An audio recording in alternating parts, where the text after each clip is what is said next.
Hi, lazy ലേഡിയിലേക്ക് എല്ലാവർക്കും സ്വാഗതം. ഇന്ന് ചെടിയെക്കുറിച്ച് സംസാരിക്കാമെന്ന് വിചാരിച്ചു.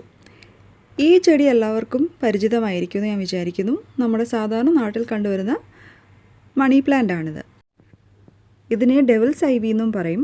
കാരണം ഇതിന് ഏത് സ്ഥലത്ത് വെച്ചാലും ഇത് വളരും.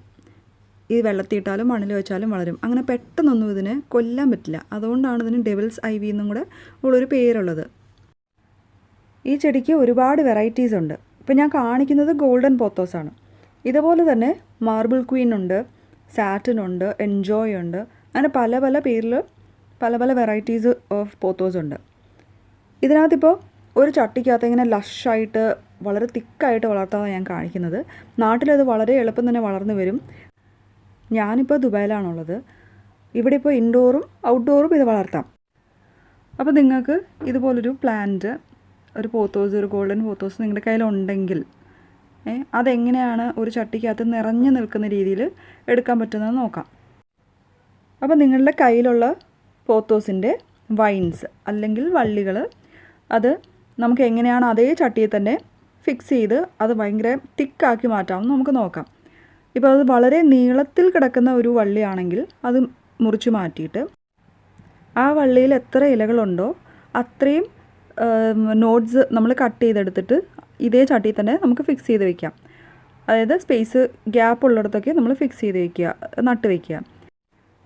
എന്നാൽ ഇതേപോലെ ചെറിയ വൈൻസാണുള്ളതെങ്കിൽ അത് മുറിക്കേണ്ട ആവശ്യമില്ല. ഇത് ഇതേപോലെ തന്നെ വളച്ച് ആ ചെറിയതായിട്ട് വരുന്ന ആ വേരുകൾ, ആ ഏരിയൽ നോട്ട്സ് മണ്ണിലേക്ക് തൊടത്തക്കവണ്ണം അല്ലെങ്കിൽ മണ്ണിലേക്കൊന്ന് ഇറക്കി വയ്ക്കത്തക്കവണ്ണം പ്രസ് ചെയ്ത് മണ്ണിലേക്ക് വെച്ചിട്ട് കുറച്ച് മണ്ണ് അതിൻ്റെ മേളിലിട്ട് കൊടുത്താൽ മതി. അങ്ങനെ അമർത്തി വയ്ക്കുന്ന വേരുകൾ 2-3 ആഴ്ചയ്ക്കകം അത് ഏരിയൽ റൂട്ട്സ് മാറിയിട്ട് പ്രോപ്പറായിട്ട് മണ്ണിലേക്ക് ഇറങ്ങി വരുന്ന റൂട്ട്സ് പോലെ അത് കിളിച്ച് വരും. ഇതിപ്പോൾ നമ്മളിങ്ങനെ വളച്ച് വെക്കുന്ന ആ വൈൻസ് അവിടെ നിൽക്കുന്നില്ല, അല്ലെങ്കിൽ മണ്ണിൽ തൊട്ടല്ല നിൽക്കുന്നതെങ്കിൽ നമ്മൾ ഇതുപോലൊരു ഹെയർ പിൻ എടുക്കുക.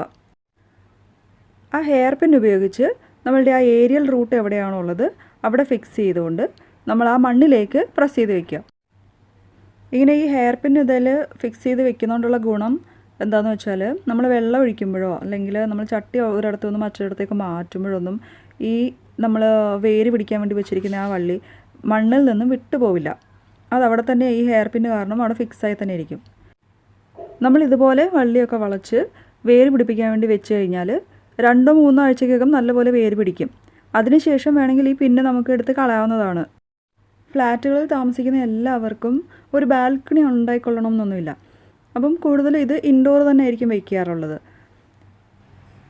നിങ്ങൾ ഫ്ലാറ്റിനുള്ളിലാണിത് വളർത്തുന്നതെങ്കിൽ കുറച്ച് കാര്യങ്ങൾ ശ്രദ്ധിക്കുവാണെങ്കിൽ ഇത് വളരെ തിക്കായിട്ട് തന്നെ വളർന്ന് കിട്ടുന്ന ഒരു പ്ലാന്റാണിത്.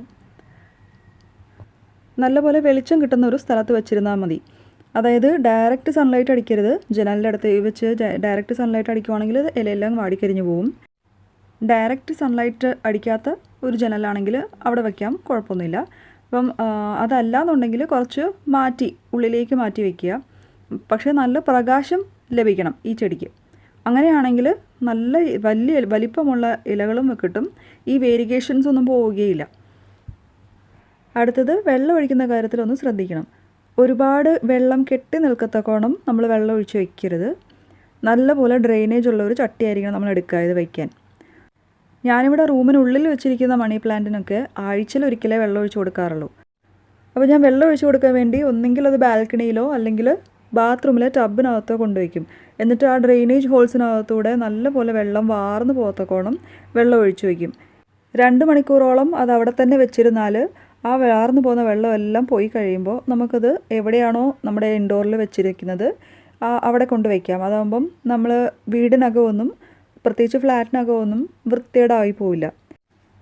ഈ 2 ചട്ടികളും ഞാൻ വീട്ടിനകത്താണ് വെച്ചിരിക്കുന്നത്. അപ്പോൾ മുറിക്കകത്ത് ജനലിനടുത്ത് ചേർത്താണ് ഈ വലിപ്പമുള്ള ഇലയുള്ള ചട്ടി വെച്ചിരിക്കുന്നത്. അതുകൊണ്ടാണ് അതിന് വലിയ ഇലകൾ വരുന്നത്.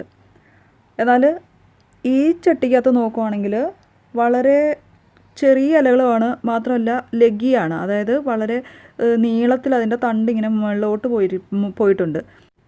അതിന് പ്രധാന കാരണം ഈ ചട്ടി ഞാൻ ബാൽക്കണിയുടെ അടുത്തുനിന്ന് ഒരു 10-12 അടിയോളം ദൂരെ മാറ്റിയാണ് വെച്ചിരിക്കുന്നത്, ഉള്ളിലേക്ക് മാറ്റിയാണ് വെച്ചിരിക്കുന്നത്. അതുകൊണ്ട് തന്നെ അതിന് ആവശ്യത്തിനുള്ള വെട്ടമൊന്നും കിട്ടുന്നില്ല. അപ്പോൾ ആ വെട്ടം കിട്ടാതെ അത് വെട്ടം കണ്ടുപിടിക്കാൻ വേണ്ടി ഇങ്ങനെ കാല് പോലെ തണ്ടൊക്കെ വളരെ നീളത്തിൽ വളർത്തി ആണ് അത് വെട്ടം എടുക്കുന്നത്. അതല്ലാന്നുണ്ടെങ്കിൽ നിങ്ങൾക്ക് ഗ്രോ ലൈറ്റ്സ് വെച്ച് കൊടുക്കാം. ഒരുപാട് ചെടികളൊക്കെ ഉണ്ടെങ്കിൽ ഒരു കോർണറായിട്ട് പ്ലാന്റ് കോർണർ മാറ്റിയിട്ട് നമുക്ക് ഗ്രോ ലൈറ്റ്സ് വെച്ച് കൊടുക്കാം. അതാകുമ്പം ഇങ്ങനെ ലെഗി ആയിട്ട് വരില്ല. ഇതിനും ഒരു ഭംഗിയുണ്ട്. അത് അതിൻ്റേതായ ഒരു നാച്ചുറൽ ഭംഗിയിലാണ് വളരുന്നത്. അപ്പോൾ ഒരു കുഞ്ഞു ഫ്ലാറ്റിനകത്ത് നമുക്ക് എങ്ങനെ ഗോൾഡൻ പോത്തോസ് അല്ലെങ്കിൽ മണി പ്ലാന്റ് വളർത്താം, എന്തൊക്കെ ശ്രദ്ധിക്കണം, ഇതൊക്കെയാണ് ഈ വീഡിയോയ്ക്കകത്ത് ഞാൻ പറഞ്ഞത്. എങ്ങനെ നമുക്കതിനകത്ത് ലഷായിട്ട് കൊണ്ടുവരാം എന്നൊക്കെ ഞാൻ പറഞ്ഞു. അപ്പോൾ നിങ്ങളുടെ അഭിപ്രായം എന്താണോ, നിങ്ങൾ വളർത്തിയിട്ട് എങ്ങനെയാണോ അത് സക്സസ്ഫുൾ ആയത് അല്ലെങ്കിൽ പാളിപ്പോയത് എന്താണെന്ന് വെച്ചാൽ അത് എന്നോട് ഷെയർ ചെയ്യൂ. ഈ വീഡിയോ എല്ലാവർക്കും ഇഷ്ടപ്പെടുമെന്ന് കരുതുന്നു. അപ്പോൾ സബ്സ്ക്രൈബ് ചെയ്യാൻ മറക്കല്ലേ. Thank you for watching. By.